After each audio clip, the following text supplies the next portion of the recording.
ወደ ጥያቄው ልግባና ኦንሊ ጂሰሶች ከክፋት ተነስተው ነው የሚል አመለካከት የለኝም። እኔ አንድ ጥያቄ የማቀርበው ምንድነው ካዲያ ወደ አብ ለምን ይጸልያል? ሌላ አካል ካልሆነ ለምን ሌላ ከአብ ዘንድ መንፈስ ቅዱስን እልካለው ይላል? ሌላ አካል ካልሆነ ሶስት አምላክ ብዬ አላምንም። በሶስት አካል ራሱን የገለጠ አንድ አምላክ እንደገና ኢየሱስ አብ ከኔ ይበልጣል ብሎ ተናግሯል። ሌላ አካል እንደሆነ ያመለክታል። መንፈስ ቅዱስ ደግሞ ስለ ራሱ ሳይሆን ስለ እኔ ይመሰክራል ብሏልና ሶስት አካል ነው የምናየው። እንዴት አድርገን ጨምቀነው ኢየሱስ ብቻ ልናደርግ እንችላለን? ታንክ ዩ።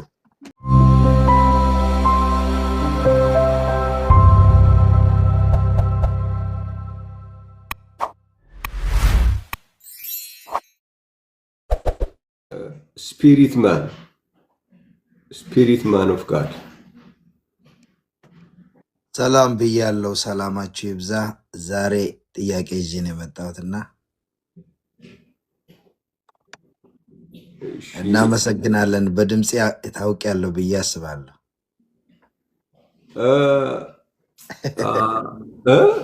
ረጅም ጊዜ ሆነ መሰለኝ እንግዲህ ያ ገመቹ ነኝ።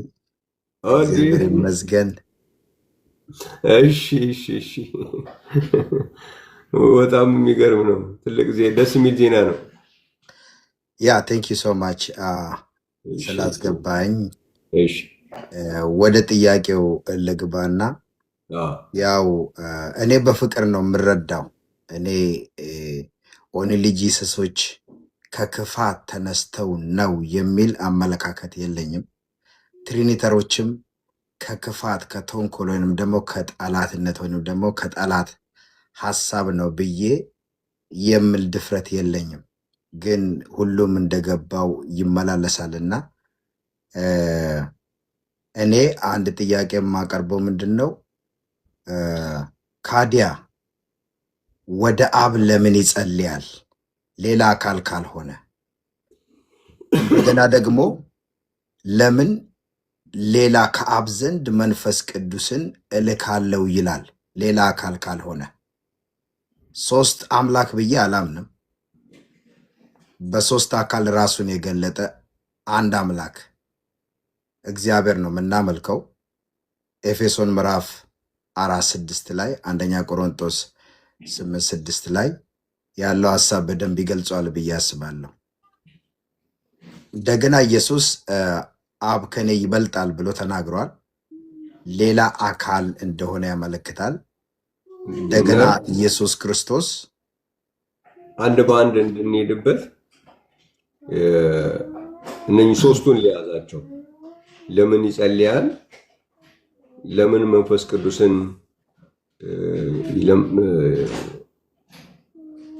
ይለምናል ነው እና ደግሞ ከኔ አብ ይበልጣል። ያ እንደገና ደግሞ መንፈስ ቅዱስ ሲመጣ ስለ መንፈስ ቅዱስ ያልከኝ ምንድነው? ለምን መንፈስ ቅዱስን መንፈስ ቅዱስ ከአብ ዘንድ እልክላቸዋለሁ ሲል መንፈስ ቅዱስ ደግሞ ስለ ራሱ ሳይሆን ስለ እኔ ይመሰክራል ብሏልና ሶስት አካል ነው የምናየው። እሺ እንዴት አድርገን ጨምቀነው ኢየሱስ ብቻ ልናደርግ እንችላለን? ታንክ ዩ። እሺ በጣም ነው የማመሰግነው ገመቹ። ለምን ይጸልያል የሚለው ነገር መጽሐፍ ቅዱስ ማን እንዲጸልይ ነው የሚጠይቀው?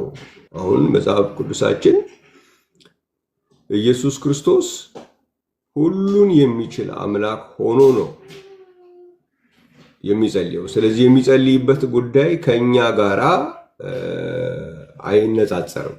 እሱ ሲጸልይና እኛ ስንጸልይ የሚነጻጸር አይደለም።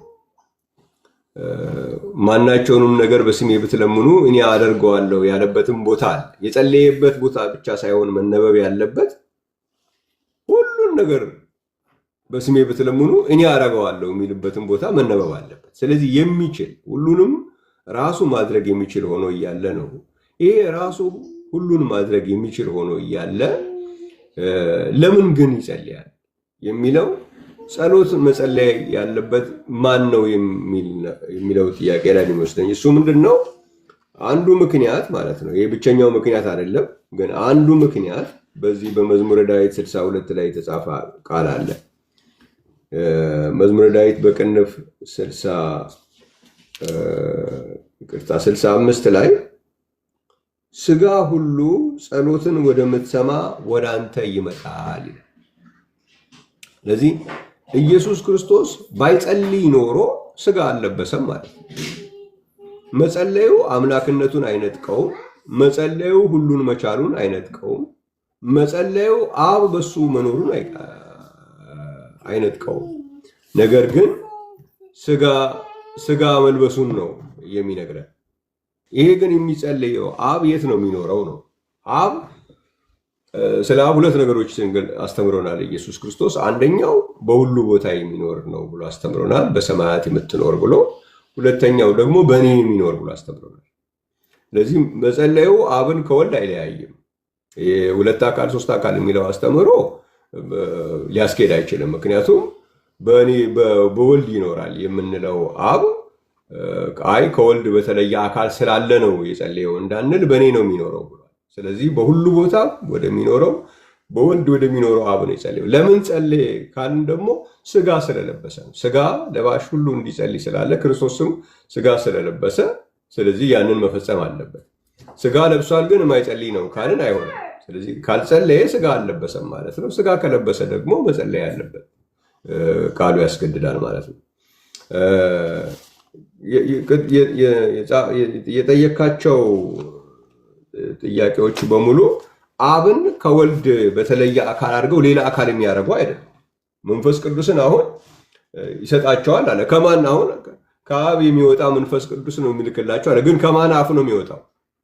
ሁለተኛ ተሰሎንቄ ምዕራፍ 2 ላይ ለምንድን ነው ከአብ ዘንድ የሚሰጥ መንፈስ ቅዱስ የሚወጣው ከኢየሱስ አፍ የሚሆነው እንዴት ነው? በሁለተኛ ተሰሎንቄ ምዕራፍ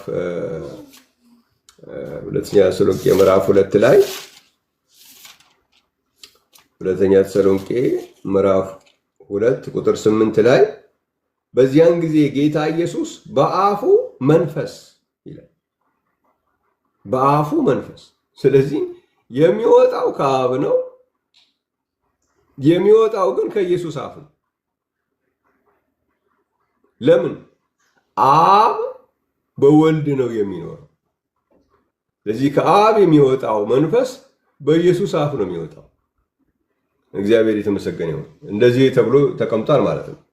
ከኔ አብ ይበልጣል ብሏል። አዎ፣ እንዲያውም በአካላት በሚቀመጡበት ጊዜ አንደኛው አካል ከሌላኛው አካል እንዴት ይበልጣል የሚለው ጥያቄ የሚመጣው እንዲያውም ወደዛ በኩል አብና ወልድ የተለያዩ አካላት ሆነው አንደኛው አካል ከሌላኛው አካል ይበልጣል የሚለው ነገር ትክክል አይሆንም። ምክንያቱም ሁለቱም አካል ውስጥ ያለው መለኮት አንድ አይነት መለኮት ሆኖ በባህሪ አንድ ስለሆኑ አንድ አይነት መለኮት አንደኛው ከአንደኛው ይበልጣል የሚለው ትክክል አይመጣም። ነገር ግን ምንድን ነው የሆነው? በአብ የሚኖረው የት ነው? በሁሉ ቦታ ይኖራል፣ በእኔም የሚኖረው አብ ስራውን ይሰራል ብሎ ስላለ ያ በወልድ የሚኖረው አብ ከወልድ ይበልጣል።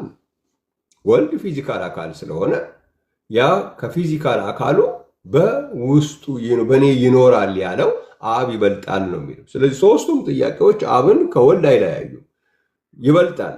የኛም ከስጋችን ነፍሳችን ይበልጣል። ያ ማለት ግን ነፍሳችን ከስጋችን የተለየ አካል ነው ማለት አይደለም። በውስጣችን ሆኖ ግን ከስጋችን ይበልጣል። ነፍሳችን ዘላለማዊ ነው፣ ስጋችን ፈራሽ ነው። መንፈስ ቅዱስን ከአብ ዘንድ ነው የሚወጣው። ግን በማን አፍ ነው የሚወጣው?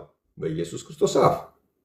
ሁለተኛ ተሰሎንቄ ምዕራፍ 2 ቁጥር 8 ለምን ይጸልያል? ወዴት ይጸልያል ከሆነ በሁሉ ቦታ ወደሚኖረው በወልድም ወደሚኖረው አብ ነው የሚጸልየው እንጂ ከወልድ በተለየ አካል የሚኖር አብ የለም። መጽሐፍ ቅዱስ እንደዛ አይነት ማስረጃ የለም። ከወልድ በተለየ አካል የሚኖር አብ የለም።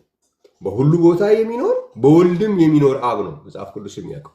ስለዚህ አብ፣ ወልድ፣ መንፈስ ቅዱስ አንድ አምላክ ነው፣ አንድ አካል ነው እንጂ የተለያየ አካላት የሚል የመጽሐፍ ቅዱስ ማስረጃ የለንም። ስለዚህ እነዚህ ነገሮች የሚገልጹት ትክክል ነው። አብ ይበልጣል። ግን የት ነው የሚኖረው? በወልድ ይኖራል፣ በሁሉ ቦታ ይኖራል። የዛ ይበልጣል ለተባለው አብ መልኩ አየን የምንለው አብን አየን የምንልበት አካል ወልድ ይባላል።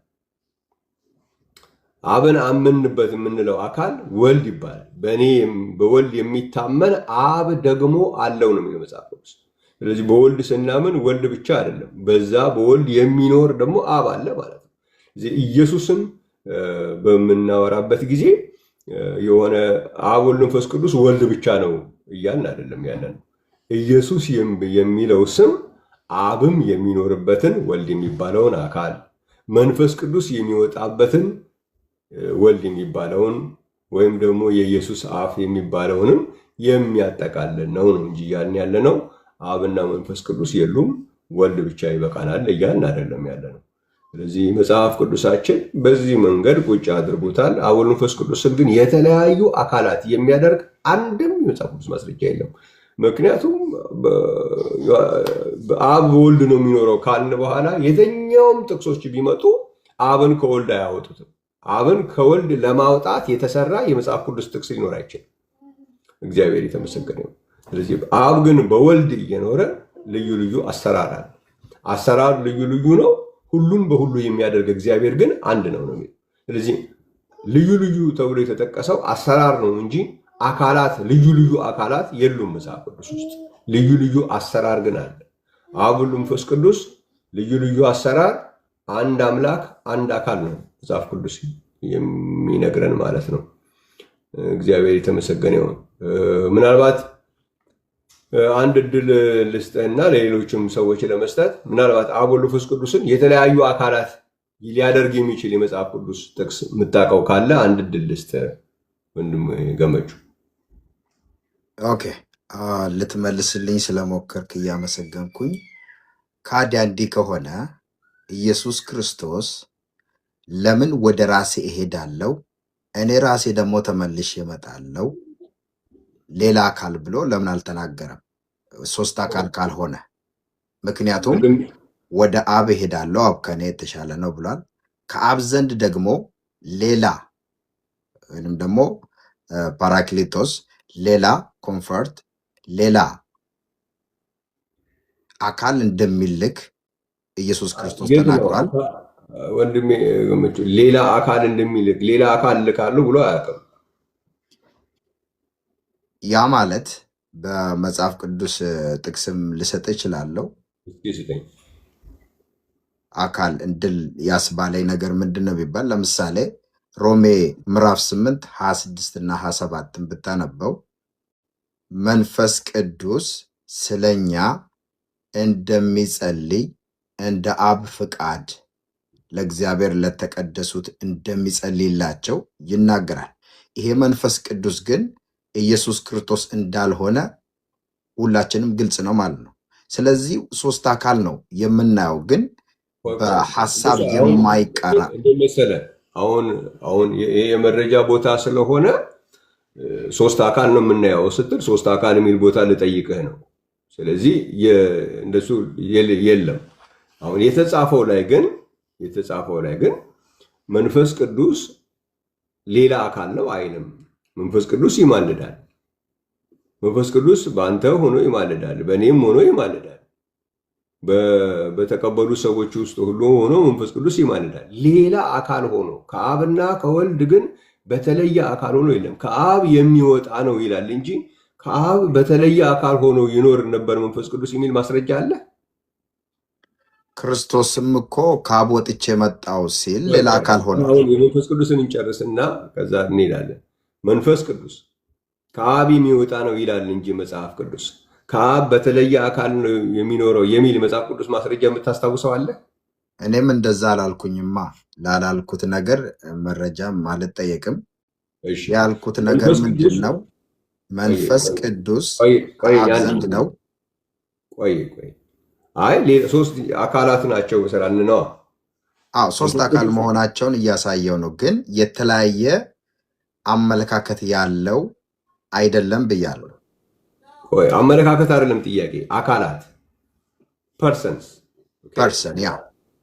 ስለዚህ የተለያየ ፐርሰን መንፈስ ቅዱስ ከአብ የሚወጣ እንጂ መጽሐፍ ቅዱስ ላይ የተቀመጠው ልክ እንደ አብ ራሱን የቻለ ፐርሰን እንደሆነ ነው የሚል ማስረጃ አለ?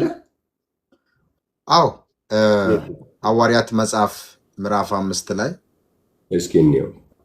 መንፈስ ቅዱስ ቁጥር ስንት ላይ ነው? ምዕራፍ 5 ቁጥር ስንት? ከቁጥር 3 እና 4 ብታነበው በቂ ነው። እሺ 3 እና 4 ጴጥሮስም ሐናንያ ሆይ መንፈስ ቅዱስን ታታልልና ከመሬቱ ሽያጭ ታስቀር ዘንድ ሰይጣን በልብህ ስለምን ሞላ? ከዛ ቀጥሎ ምን ይላል? ቁጥር 4 ሳትሸጠው ያንተ አልነበረምን? ከሸጥከውስ በኋላ በስልጣንህ አልነበረምን? ጨርሰው። ይህን ነገር ስለምን በልብህ አሰብክ? እግዚአብሔርን እንጂ ሰውን አልዋሸህም አለው። ስለዚህ መንፈስ ቅዱስ እግዚአብሔር እንደሆነ እዛ ጋር ይናገራል። እኔም ማምነው ነው። መንፈስ ቅዱስማ እግዚአብሔር ነው። እዛ ላይ አይደለም ጥያቄው እኮ። መንፈስ የጠየቁ ጥያቄ የእግዚአብሔር መንፈስማ እግዚአብሔር ይባላል እኮ። የእግዚአብሔር ቃልም እግዚአብሔር ይባላል። እሱ አይደለም ጥያቄው። የእግዚአብሔር ክብርም እግዚአብሔር ይባላል። ግን የእግዚአብሔር ክብር እግዚአብሔር ስለተባለ ከእግዚአብሔር የተለየ ሌላ ፐርሰን ነው አይባልም። የእግዚአብሔር መንፈስ እግዚአብሔር ይባላል። ምንም ጥያቄ የለውም። የዲያብሎስ መንፈስ ምንድን ነው የሚባለው? የዲያብሎስ መንፈስ የዲያብሎስ መንፈስና ዲያብሎስ ይለያያል? አይለያይም። ስለዚህ እሱ አይደለም ጥያቄው። እኔ አሁን እየጠየቅኩ ያለሁት ስለ አካል እንደ አብ ፐርሰን እንደሆነው ከአብ የተለየ አብን አስቀምጠው አብ አንድ ፐርሰን፣ መንፈስ ቅዱስ ደግሞ እንደ አብ ከአብ የተለየ የራሱ ፐርሰን መሆኑን የሚያሳይ አንድ የመጽሐፍ ቅዱስ ጥቅስ አንድ ይሄ ነው። ሁለተኛ ደግሞ ምዕራፍ 13 ላይ አለ። ይሄ የሚነግረን መንፈስ ቅዱስ እግዚአብሔር መሆኑን ነው እንጂ የሚነግረን መንፈስ ቅዱስ ከአብ የተለየ ሌላ ፐርሰን መሆኑን አይናገርም። ይሄ ሌላ ካለ ግን እኮ በማንነት ላይ ልዩነት የላቸውም ብያለሁ፣ ግን በአካል ሶስት እንደሆኑ ለማሳየት ነው። አሁን ስጠይቅህ ለምሳሌ እግዚአብሔር ሰማይና ምድርን የፈጠረ መጀመሪያ ፈጠረ የሚል ጥቅስ ስጠይቅህ አይ እግዚአብሔር እኮ አንበሳ ፈጥሯል ይህንን ማወቅ አለብህ ብትለኝ ልክ ጥሩ ነው። ስለ አንበሳ ስንናገር እናገራለን። እሱ ግን የጠየኩ መጀመሪያ እግዚአብሔር ሰማይና ምድርን ፈጠረ ያለበትን ቦታ ስለሆነ ወደዛ ነው የሚል ያለበት። መንፈስ ቅዱስ እግዚአብሔር መባል ይችላል ወይ ብዬ ብጠይቅህ አዎ፣ አሁን ሐዋርያት ሥራ 5 ትክክል ነው። የእግዚአብሔር መንፈስ እግዚአብሔር መባል ይችላል። እኔም ማምነው ነገር ነው። ጥያቄው ግን የለም ወንድሜ፣ የለም መንፈስ ቅዱስን ከአብ የሚወጣ ነው ብሎ ያስተምራል እንጂ መጽሐፍ ቅዱስ መንፈስ ቅዱስ ልክ እንደ አብ ሌላ ራሱን የቻለ ከአብ የተለየ ፐርሰን ሆኖ ልክ አብ ፐርሰን ነው መንፈስ ቅዱስ ፐርሰን ነው የሚል ማስረጃ የለም። ይኸው እየሰጠው ነው ማለት የራስን አቋም እያስተማርክ ነው አውቃለሁ፣ ግን ጠያቂ ነኝና ብዙ መረጃ ልሰጥ ይችላል። አሁን አንተ ስጠኝ። መንፈስ ቅዱስ በአካል ሶስት እንደሆነ ብዙ መረጃ በመጽሐፍ ቅዱስ የምናምን ከሆነ ማለት ነው። ወንድሜ አንድ እየጠየቅኩ ስለሆነ ብዙ የሚለው ምንም አይጠቅምም። አንድ ነው እየጠየቅኩ ያለው። ይኸውልህ አንድ ነገር የተረዳኝ አይመስለኝም። እሱ ምንድን ነው? እኔ ሶስት አማልክት አላልኩኝም። አላልኩም። አሁንም እንደዛ ውስጥ አትውሰደኝ። እንደዛ እየወሰድክብኝ ነው። ስለ አንድ አምላክ ግን በሶስት አካል ስለተገለጠው ነው። ቆይ አሁን ቦታ ላይ መጥቼ እየተናገርኩ ባለሁበት ያላልኩህን እየተባባልን መሄድ አንችልም። ሶስት አማልክት ትላለህ ብዬሃለሁ። እኔ እንደዛ ያልኩ እያስመሰልከኝ ስለሆነ ነው ያስተካከልኩት። ምን ስል ነው ያስመሰልኩት? እኔም እኮ በአንድ አምላክ ነው የማምነው። አይደለም እኮ ቆይ እኔ አንተን ሶስት አማልክት ነው ያልኩ ያስመሰልኩ ምኑ ጋር ነው? አሁን የሰጠሁን መጽሐፍ ራሱ መንፈስ ቅዱስን እንደ ሶስተኛ አካል አልተቀበልክም። ለምን ቢባል የጠየኩ እስኪ ምንድን ነው የጠየኩ ገመቹ? አሁን መንፈስ ቅዱስ ሌላ አካል ስለመሆኑ መረጃ ነው የጠየከኝ አይደል? ሶስት አማልክት አስመሰልክ አልከኝ። የቱ ጋር ነው ሶስት አማልክት? እንደዚህ አይነት ጨዋታ እኮ እንዳይሆን ነው። እኔ ስለዛ አላነሳውም፣ ስለ ሶስት አማልክት አላነሳውም። ስለ ሶስት አምላክ አላነሳውም። እየጠየቅኩ ያለሁት መንፈስ ቅዱስ ልክ እንደ አብ የተለየ ፐርሰን ለመሆኑ ያልኩ ፐርሰን ለመሆኑ ማስረጃ አምጣ ስለ መንፈስ ቅዱስ እግዚአብሔር ሊባል ይችላል እኮ የሚል ማስረጃ መጣ። ይህንማ እኔም እቀበላለሁ። እኔም ራሴ ማስረጃ ልሰጥ ይችላለሁ። መንፈስ ቅዱስን አንደኛ ቆሮንቶስ ላይ ብታነበው መንፈስ ቅዱስ እንዲኖርባችሁ የሚለውን በአንደኛ ቆሮንቶስ ምዕራፍ 3 ላይ በአንደኛ ቆሮንቶስ ምዕራፍ 6 ላይ ደግሞ እግዚአብሔር ብሎ ያስቀምጠዋል። የእግዚአብሔር መንፈስ እኮ ነው። የእግዚአብሔር መንፈስ እግዚአብሔር ይባላል። ምንም ጥያቄ የለውም። እንኳን የእግዚአብሔር መንፈስ የዲያብሎስ መንፈስ እንኳን ዲያብሎስ ነው የሚባል ምንም ዛሬ ጥያቄ የለውም። ግን ከአብ የተለየ ሌላ ፐርሰን የሚያደርግ አንድ ማስረጃ ነው ያልኩህ። አንተ ብዙ ልሞክር እንግዲህ ሌላ አንድ መረጃ ያልክ ስለሆነ እኔ መረጃዎች አሉኝ ብያለው። እስኪ አንድ ልጨምር። ዮሐንስ ወንጌል ምዕራፍ 6 ቁጥር 38 ላይ ኢየሱስ ክርስቶስ የአባቱን ፍቃድ እንጂ የራሱን ለማድረግ እንዳልመጣ ይናገራል። አንዴ ላምበው።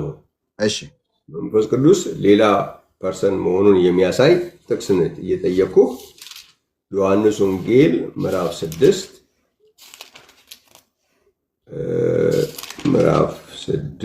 እሺ አውጥቻለሁ። ቁጥር ስንት ላንብብልህ? ቁጥር 38ን አንብበው። እሺ 38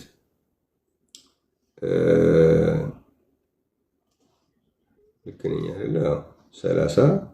ምዕራፍ 6 ቁጥር 38 ፈቃዴን ለማድረግ አይደለም እንጂ የላከኝን ፈቃድ ለማድረግ ከሰማይ ወርጃለሁና።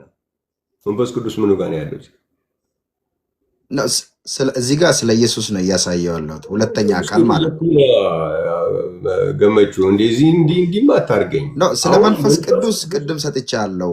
ምዕራፍ 8 ሮሜ ላይ ቁጥር 26 ልክ እንደዛው ስለ ሁለተኛ አካል ደግሞ ይሄንን ነው የሰጠው። መንፈስ ቅዱስን ሌላ አካል የሚያደርግ ጥቅስ እስካሁን አላየንም። ሮሜም ላንብበው። ሮሜ ስንት ነው? ሮሜ 8 26 እና 7 ብዬ ነበር ቅድም። እሺ እናንብበዋ። ሌላ አካል አድርጎ የሚያስቀምጥ ሌላ ፐርሰን የሚያደርግ ካለን ነው። ሮሜ ምዕራፍ 8 ቁጥር 26 እንዲሁም ደግሞ መንፈስ ድካማችንን ያግዛል፣ እንዴት እንድንጸልይ እንደሚገባን አናውቅምና፣ ነገር ግን መንፈስ ራሱ በማይነገር መቃተት ይማልድልናል፣ ልብንም የሚመረምረው የመንፈስ ሐሳብ ምን እንደሆነ ያውቃል፣ እንደ እግዚአብሔር ፈቃድ ስለ ቅዱሳን ይመልድልናል። እንደ እግዚአብሔር ፈቃድ። እሺ ሌላ አካል ነው ይሄ?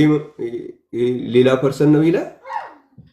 ሌላ አካል ነው ግን የራሱን ፍቃድ የማያደርግ የላከው ምኑ ጋር ነው ያለው? እዚህ ቦታ ላይ የቱ ጋር ነው? ከአብ የተለየ ሌላ አካል ነው የሚለው ምኑ ጋር ነው ያለው? ስለማን ነው የሚማልደው? ወደ ማን ነው ደግሞ የሚማልደው? ሌላ አካል እንዳለ አሳይም። ይኸውልህ፣ አይ ስለኛ ነው የሚማልደው አይደል? በእኛ ውስጥ ሆኖ ይማልዳል። ወደ ማን? ወደ አብ ይማልዳል። ወደ አብ። ስለዚህ መንፈስ ቅዱስ በእኛ አለ፣ እኛ ሌላ አካል ነን፣ እሱም ሌላ አካል ነው። ወደ አብ ስንል ደግሞ አብ ደግሞ ሌላ ቦታ ያለ አካል ነው። እሱን ስጠኛ። መንፈስ ቅዱስ የሚማልደው መንፈስ ቅዱስ ራሱ ወደሚወጣበት አብ ነው እንጂ መንፈስ ቅዱስ ከአብ ከሱ ወደ ተለየ ፐርሰን ነው የሚል የለማ። አሁን እያነበብ ነው ማስረጃ። ወዳጅ አንተ ማስረጃ ካለህ ማምጣት ያለብህ መንፈስ ቅዱስ ከአብ የሚወጣ ሳይሆን ራሱን የቻለ ሌላ ፐርሰን። ከአብ የሚወጣ ነው ካልክ በኋላ እኮ ከአብ ነው የሚወጣው እንጂ ከአብ የተለየ ሌላ ፐርሰን ሊሆን አይችልም። አንተ አሁን ማምጣት ያለብህ ከአብ የሚወጣ ሳይሆን ከአብ በተለየ አካል እንደሚኖር ራሱን ይቻል። ልክ እንደ አብ ፐርሰን እንደሚኖር ልክ መንፈስ ቅዱስም ደግሞ የራሱ ፐርሰን ነው የሚኖርበት ከአብ ተለይቶ። ከአብ የሚወጣ ነው ካልክ በኋላ እንዴት ከአብ የተለየ ትላለህ? የለም እኮ እኔ እኮ ቅድም አንድ ነገር ተናግሬ ነበር። የራሱን ፍቃድ የማያደርግ ነው እንደዚህ ያለው እኮ። እንደዚህ ላድርግ ወዳጅ፣ ሌላ አካል ነው ግን የራሱን ፍቃድ የማያደርግ ነው። ማስረጃ ነው የምፈልገው። አንተ ነህ እሱን የምትለው እኮ። ነው መጽሐፉ ነው እንደዛ የሚለው። እስኪ መጽሐፍ ቅዱስ ሌላ አካል ያለ የሚልበት አሳየኝ እስኪ። ሌላ አካል እንዴ ማት ነው ያለው። አሁን ለምሳሌ ኢየሱስ ክርስቶስ ራሱ እሺ እንዴት ነው ዮሐንስ ወንጌል ከዚህ በላይ ጊዜ መፍጀት ያለብኝ አይመስለኝም፣ ግን ያው ቤቱ ስለሚታሰበው ማለት ነው። ብዙ ብለኸኝ አንድ መስጠት ሳትችል ብዙ እያልክ እስካሁን መቆየት እኮ አልችልም። ቅድም ብዙ አልክ፣ አሁን ደግሞ መዓት አልክ። ሁለቱም ያው እኮ ናቸው። ብዙም ስትልም መዓት ስትልም ልዩነት የለውም። አንድ እስካላመጣህ ድረስ ብዙ አለ ስላልክ መዓት አለ ስላልክ የሚመጣ ለውጥ የለም። አሁን ብዙ መረጃ ልስጥሽ፣ መዓት የሚለውን ተወውና አንድ ብቻ ካለ ስጠኝ። ይሄው ልስጥ። ዮሐንስ ወንጌል ምዕራፍ 15 ቁጥር 26 አንብብልኝ። እሺ ይሄ የመጨረሻ ነው ለዛሬ። እሺ ይሁን። ዮሐንስ ወንጌል ምዕራፍ 15 ቁጥር 26። እሺ አንብበው። አንተ አንብብልን፣ አልያዝኩም እኔ። እንደሱ ከሆነ አሁን እኔ እያነበብኩ ዝም ብለን እንትን አደረግን። እኔ በአማርኛ ማንበብ ስለሚከብደኝ ነው፣ በኦሮምኛ ነው የምችለው እና እስኪ አንብበው፣ በኦሮምኛ አንብበው። እሺ በኦሮምኛ ላንብብላችሁ። እንግዲህ መጽሐፌ በጀላ ነው።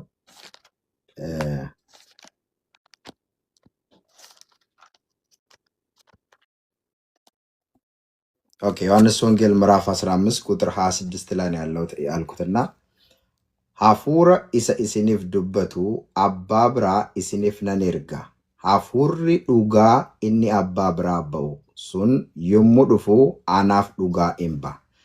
ከአብ ዘንድ ሌላ አካልን እልክላችኋለሁ፣ እሱም የእውነት መንፈስ ነው፣ የራሱን ፍቃድ የማያደርግ የማይናገር ነው ይላል። ሌላ አካል ነው። እሺ እንደዚህ አይነት ውሸት ጥሩ አይመጣም። ምክንያቱም ኦሮምኛ የሁሉ አንብቦ ማለት ነው፣ የሁሉ አንብቦ 3 መስመር ናቸው። ሌላ አካል ይላል ብሎ አለ ማለት ነው። እንደዚህ አካል የሚባል ቃልም የለው። እንደዚህ አይነት ውሸት መዋሸት ትክክል አይመጣም።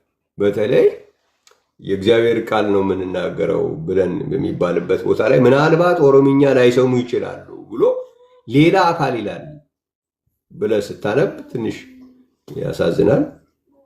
ግን አንድም ማስረጃ ማቅረብ አልቻለም። ያው ሌላው የመጨረሻ ማስረጃ ያደረገው እንግዲህ የሰማችሁትን ነው ማለት ነው። ዮሐንስ ወንጌል ምዕራፍ 15 ቁጥር 26 ግን ምንድን ነው የሚለው? ዳሩ ግን እኔ ከአብ ዘንድ የምልክላቸው አጽናኝ እርሱም ከአብ የሚወጣ የእውነት መንፈስ ነው። ሌላ አካል አይደለም፣ ከአብ የሚወጣ የእውነት መንፈስ ነው። ግን ምን አደረገው? አማርኛው የለኝም፣ ምክንያቱም በአማርኛ ስለማይል በኦሮምኛ አንብቤ ሌላ አካል ብላቸው ይሆናል ብሎ ነው ያደረገው። ጥሩ አይደለም። ይህችን ነገር ማስተካከል አለብህ ወንድሜ። ሌላ ጊዜ እንደዚህ አታድርግ። እግዚአብሔር ይባርክ። እሺ